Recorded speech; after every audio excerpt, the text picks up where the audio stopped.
loves Lily.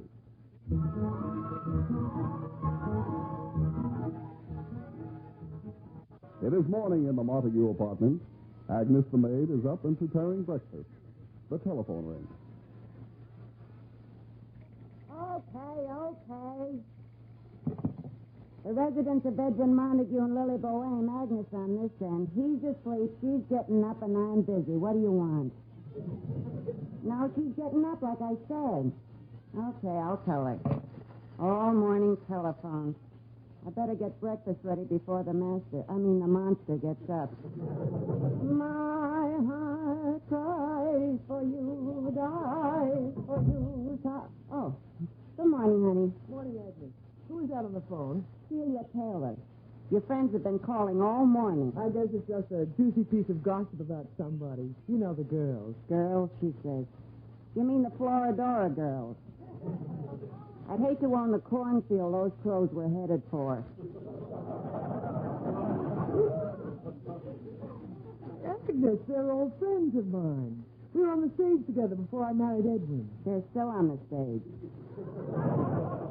The last stage. Please, Agnes, they were all famous beauties. Why, even today when we lunch together and we're seated in a restaurant, we make a very impressive picture. Like the Supreme Court.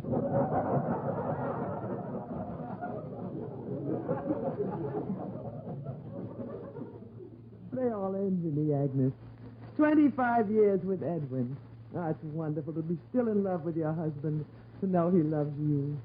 That security of having implicit trust in each other. Love is blind. The biggest love affair in history has been going on for 25 years, right under your nose. A love affair? Yeah, between Edwin Montague and Edwin Montague. Well, at least I'm the only woman in his life. Oh, never mind, Agnes. I'll get the phone. Must be one of the hags. Hello? Gloria? I'm fine. What? No, I haven't read Winchell's column yet. Why? What's it say about Edwin? Gloria, will you please stop snickering and tell me? Oh, very well. I'll find out for myself. Agnes. Here's the paper. Wait, here's Winchell's column. Does it mention Edwin's name? Let me look. Here. What's it say? Uh-uh. Well, what is it? Listen to this. The raised eyebrow department. Friends of the Eddie Montagues hope the missus doesn't find out. He made a fool of himself last night with what Copacabana cutie. Agnes, Eddie Montague? Oh, that can't be Edwin. That's all a mistake. Edwin was home last night. Like he's been every night in the last 25 years. Edwin at a nightclub with a chorus. What a picture. Beauty and the Beast. Oh, so that's what the girls are cackling. Of all the things to say about Edwin. Don't laugh, honey. He's at that awkward age. Too old for yo-yos and too young for Social Security. Don't be silly. Agnes, can you picture Edwin at the Copacabana carrying on? Carrying on. One rum and they carry him out.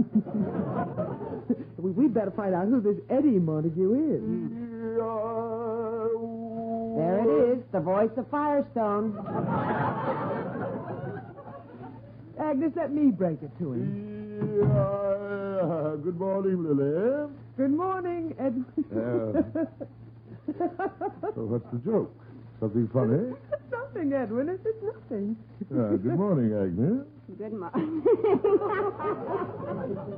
So what's happening here?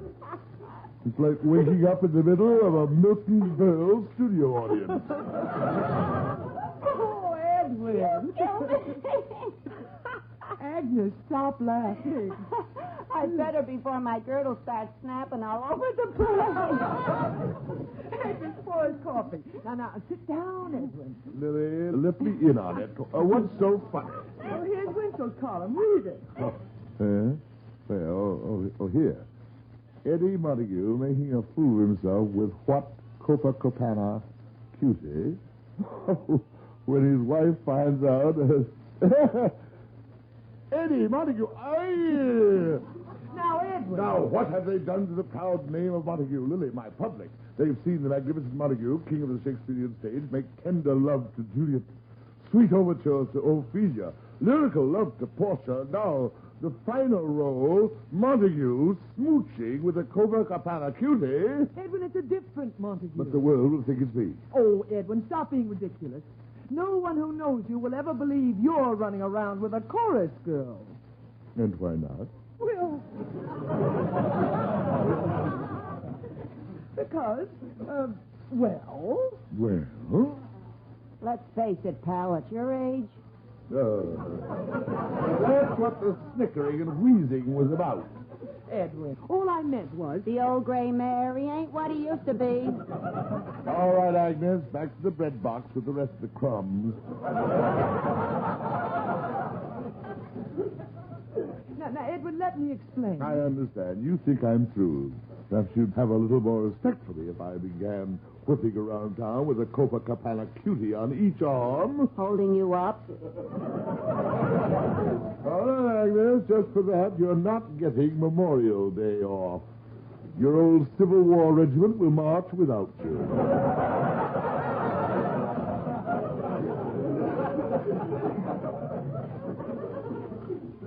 Go button your beard. Edwin, this is childish. I wouldn't have stayed married to you 25 years if I didn't still think you were the most attractive and charming man in the world. Really, Lily? Oh, yes, you're the last of the red-hot poppers. Lily, try and remember the next time your dressmaker comes, have Agnes's tongue shortened. Now, please, I've had enough of this. Edwin, are you mad because I love you and trust you?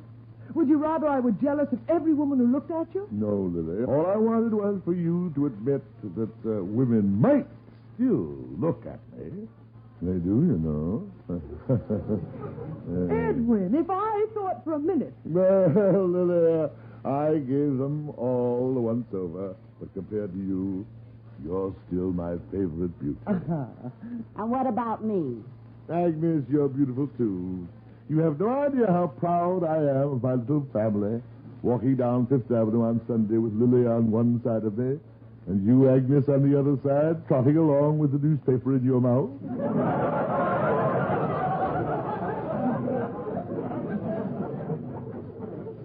All right. Now, let's have breakfast. Good. I've got a nice hot bowl of farina just waiting to be pushed in his face.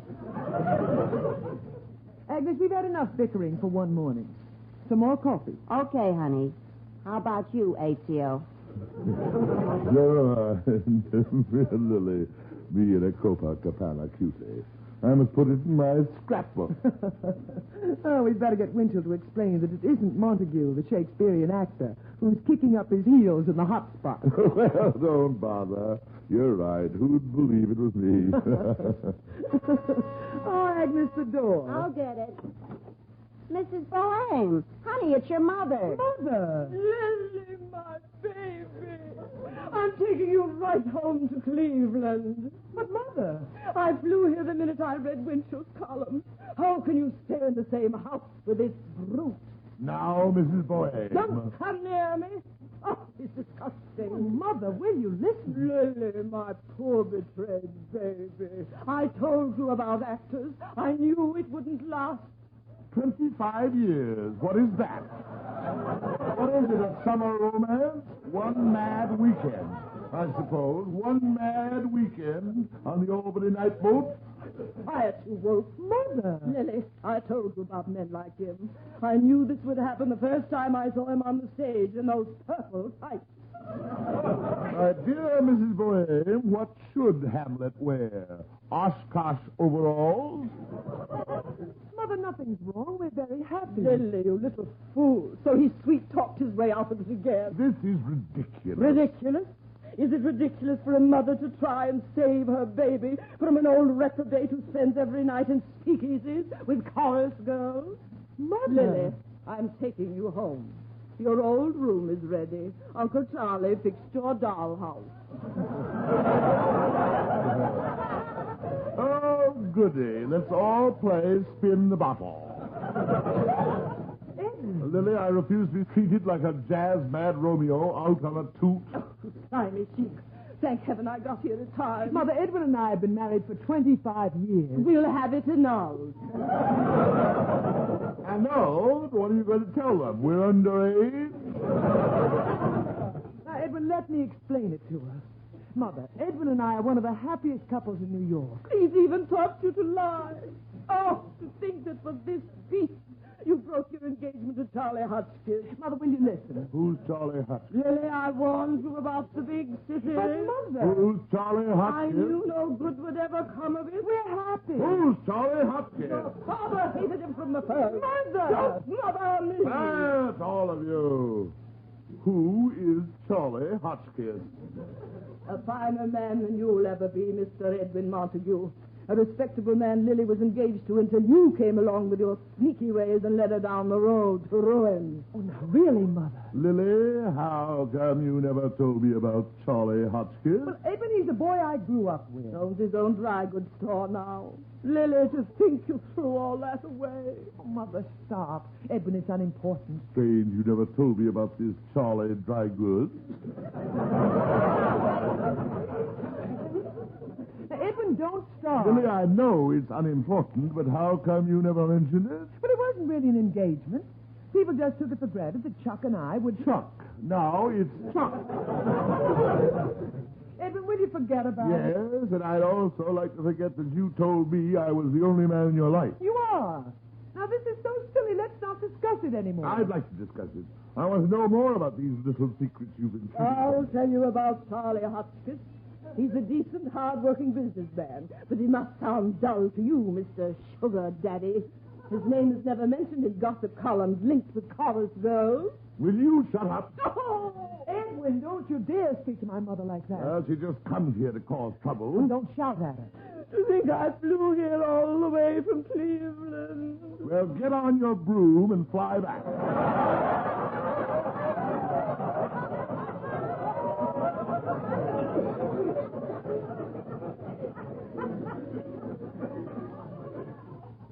Edwin, I'm ashamed of you. He's a fiend, Lily. Time, hold it, ceasefire. Oh, what a horrible death.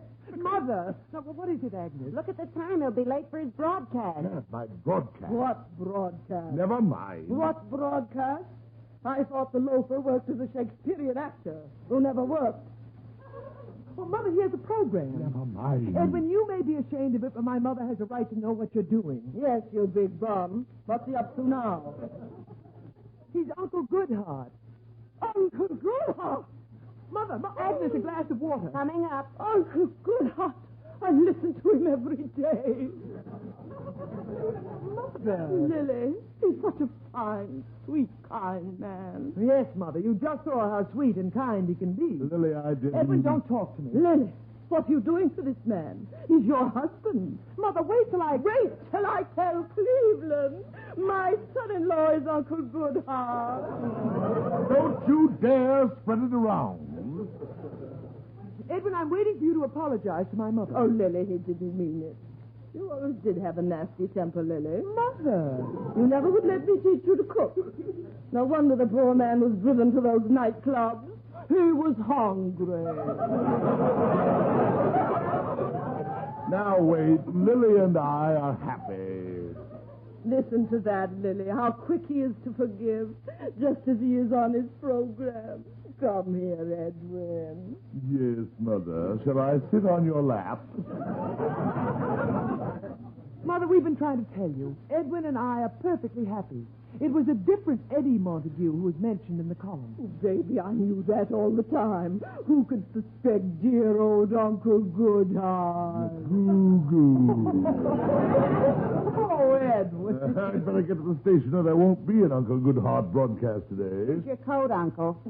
Now, Edwin, when you come home, I'm going to have a good home-cooked meal waiting for you. Mother, Agnes does our cooking. I'll let her do it. I can stand some good food myself for a change.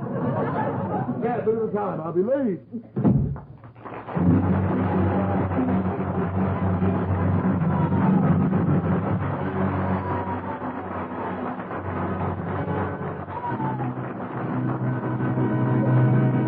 We'll be back with the Magnificent Montague in just a moment.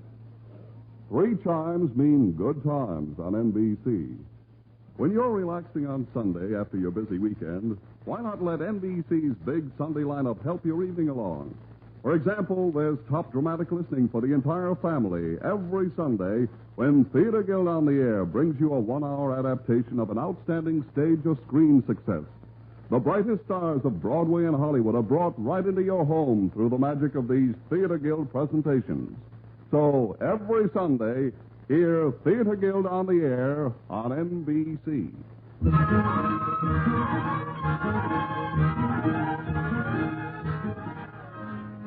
And now, back to the Magnificent Montague.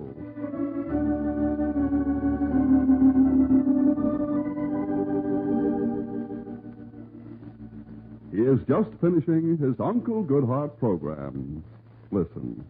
And so, Ronald, even though you did steal $930,000 of the firm's money, you did finally realize that the good times and fun you had could not quiet your guilty conscience. So you went back to the firm and handed back the money that was left. The fact that it was only $8 is beside the point. You realized your mistake, and once again you could hold up your head high, looking forward into the sun and life.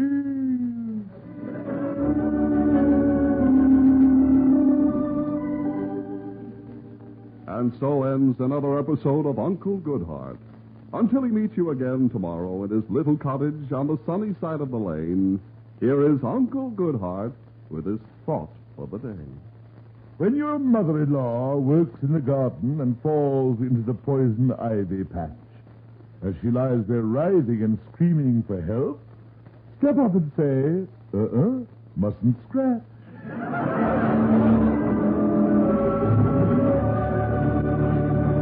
Well, there was another epic from coast to coast. Here's the great director, Mr. Zinzer. Oh, that was another humdinger of a program, Mr. Montague. Thank you, Zinzer. I saw your name in Winchell's column. All right, Zinzer. It wasn't me. You can tell me, Mr. Montague. I'm one of the boys. I'll keep it under my hat. Well, if you do, it'll be the first time there was ever anything under there. Now, be quiet. When I read it this morning, I said to my wife, there's still life in the old dog yet. I said, Mr. Zinzer, it is of little interest to me what you chattered to your mate as you shared a coconut in that treetop this morning. Oh, no, we had pancakes. Boy, my wife won't believe it. She wanted me to bring her up here to meet you. Really, Zinzer, it's no sense dragging the cage all the way up here for that. Now, if you'll excuse me. Wait, I almost forgot. The sponsor wants to see you. The sponsor? When did he get sprung? Here he comes. Hello, Mr. Flugel. Well, there, Mr. Montague. I must say we don't see much of each other. Knock on wood. I mean, what could I do for you, Mr. Flugel? Mr. Montague, this item that appeared in the newspaper. Mr. Flugel, I assure you. Now, I'm a man of the world. But we can't have stuff like this coming out in the papers. Your Uncle Goodhart, remember. You don't have to remind me. You're the kindly old philosopher. It don't look good to have you boozing around with dames, getting stinko in the hot spots. Me? Just stay out of the papers, come in sober, and give me a ring some night if she's got a friend. Mr. Flugel, even though the thought of spending an evening with you, romping through the saloons with a blonde apiece, has made me giddy with excitement, I must blast your hopes. The Eddie Montague referred to by Mr. Winchell is not me. Oh, the Winchell item. I know that wasn't you. That's an Eddie Montague who sings with Hot Lip Lupo's orchestra. Then what are you talking about? Here where you mentioned in Earl Wilson's column. Earl Wilson? You mean you didn't read this? Listen. Broadway nightlifers are still laughing at the romantic antics of the famous Shakespearean actor and that beautiful hunk of stuff, Cuddles McClune. Montague, act your age. That's what it says. Montague, act your... Aye! Cuddles McClune. I don't know how you do it. I think I'm going to grow a beard. Now listen, Flugel, it's another mistake. I demand a retraction. Mistake? Famous Shakespearean actor, Montague, act your age? Cuddles McClune, I never heard of her. She's a burlesque dancer. Dancer, I say. Cuddles McClune. Shakespeare said, what's in her name? But Cuddles McClune? Oh, no.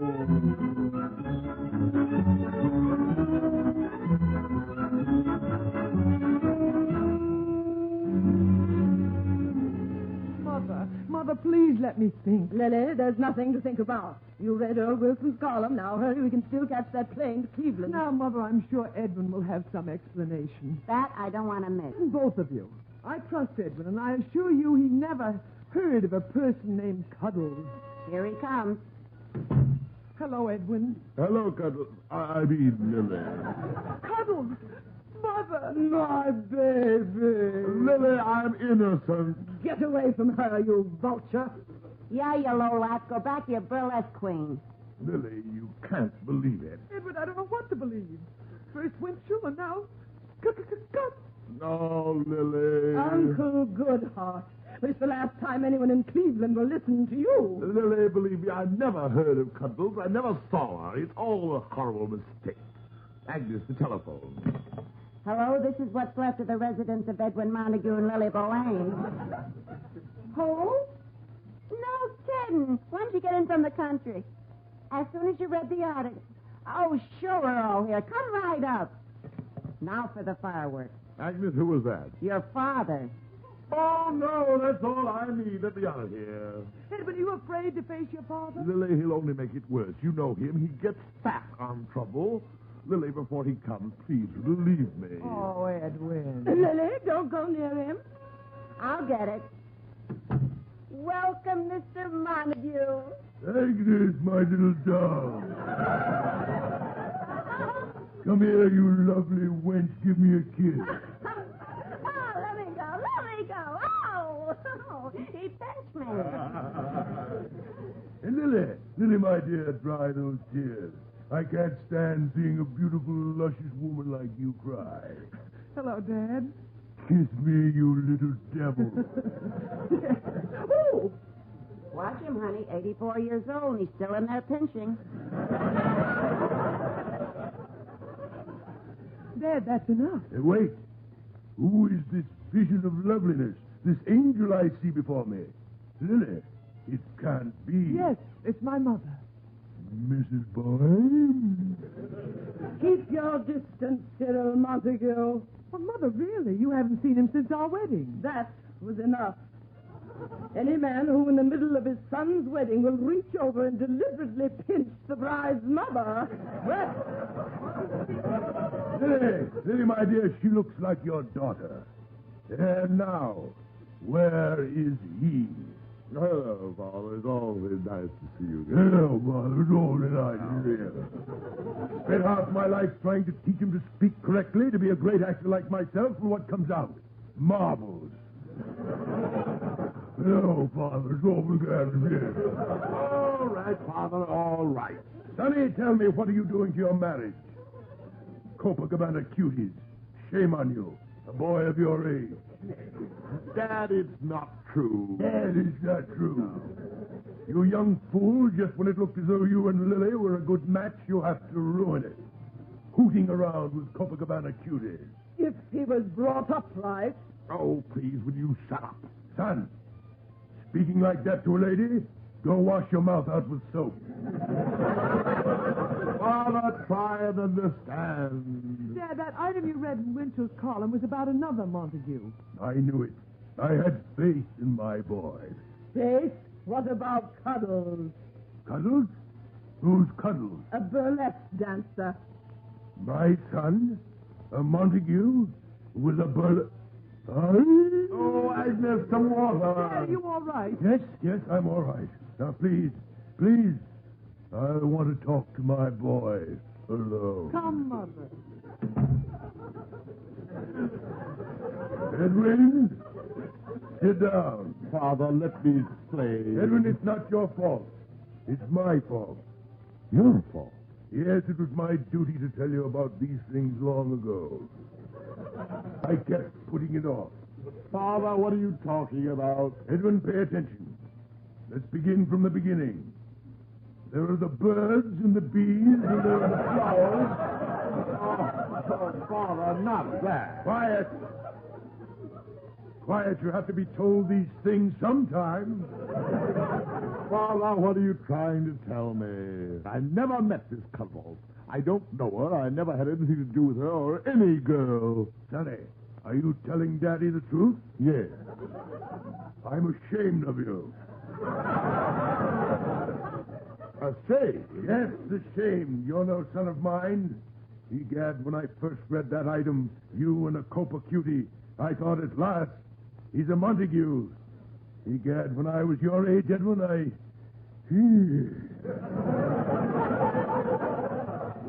Oh, well, the Montague spirit just never reached you. Lily! Father, help me convince Lily. Daddy will fix it. Egad, what a stupid kid. What is it, Dad? Did the beast confess?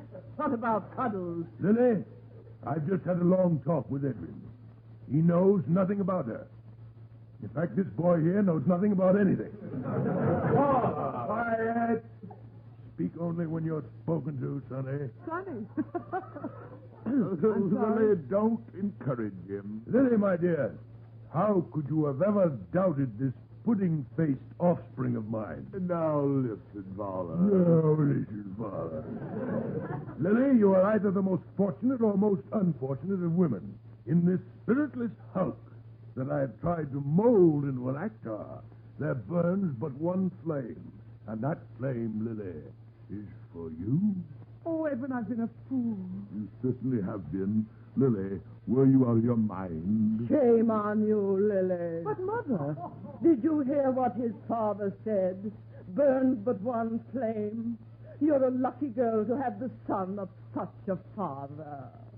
My dear Mrs. Boheme, what is it that Shakespeare said about beauty? What I always say about Lily. Her beauty makes this vault a feasting presence full of light. Your beauty makes this vault a feasting. It's 9 o'clock. Go to bed.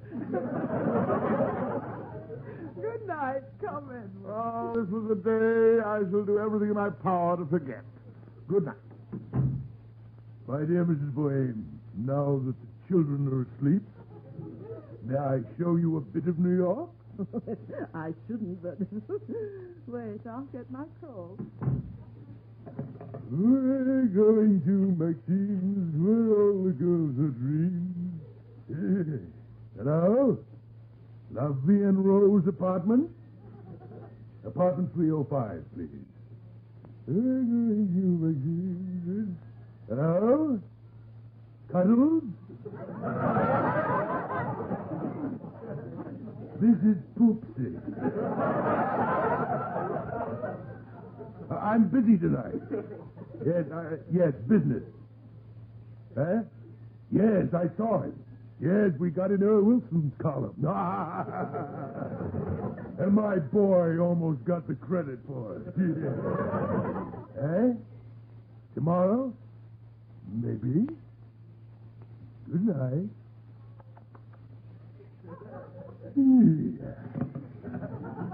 I'm going to Maxime. Well, I'm ready. My dear, may I take your arm? Here. You pinched me! You told the banana!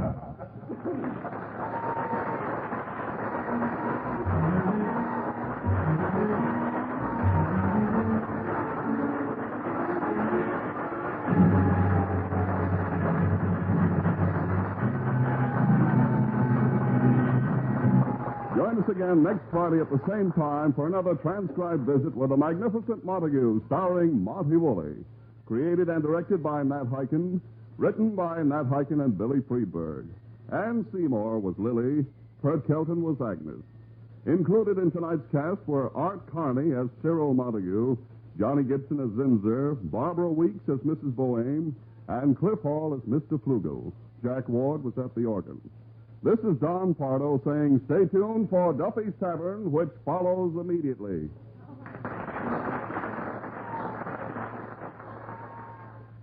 Have fun at Duffy's Tavern, then it's the life of Riley on NBC.